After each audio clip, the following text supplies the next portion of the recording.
I found a rather fun story about two Zen Buddhist monks, a teacher and his disciple, or two friends. So the story goes like this. Su Dong Po was an avid student of Buddhist teachings and often discussed them with his good friend, the Zen master Foyin. The two lived across the river from one another. Su Dong Po's residence on the north side and Foyin's Gold Mountain Temple on the south side. One day, Su Dong Po felt inspired and wrote the following poem. I bow my head to the heaven within heaven, hairline rays illuminating the universe. The 8 winds cannot move me, sitting still upon the purple golden lotus.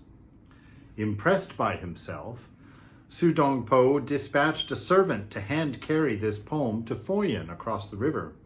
He felt certain that his friend would be just as impressed with his poetry as he was.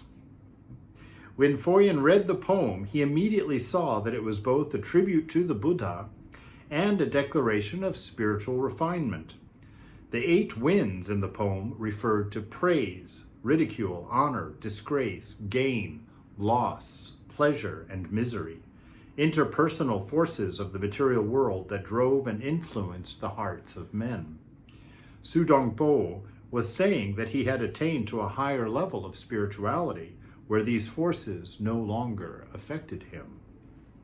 Smiling, the Zen master wrote "fart" on the manuscript and had it returned to Su Dong Po.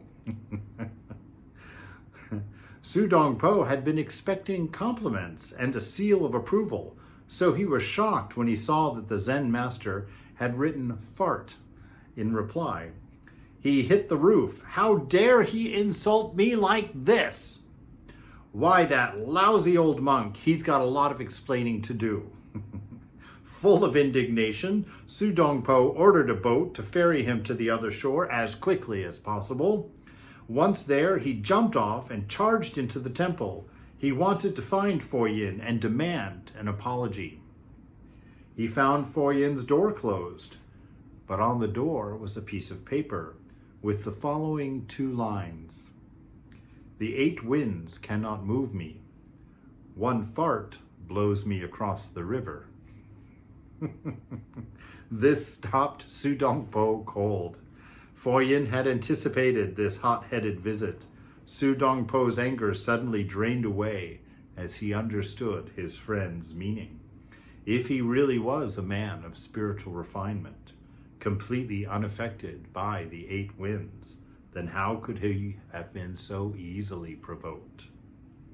With a few strokes of the pen and minimal effort, Foyin showed that Su Dong Po was in fact not as spiritually advanced as he had thought he was.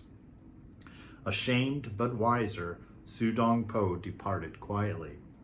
This event proved to be a turning point in Su Dong Po's spiritual development. From that point on, he became a man of humility, not merely someone who boasted of possessing virtue. So it's self-explanatory in there. Spiritual pride is one of the most difficult things along the path. You know, we were just talking about it tonight in the monks reading with Swami Sarvadevananda. And this idea of doing heavy austerities and severe practices, and how that is very difficult to do without building up an ego, which is counterproductive. And so it's the reason that we do all of our practice in response to grace, knowing that it is by grace alone that the divine reveals itself to us, that we retain to this enlightenment, that it's not a marketplace exchange where we do X amount of practice and get our reward in return, our earned reward nonetheless.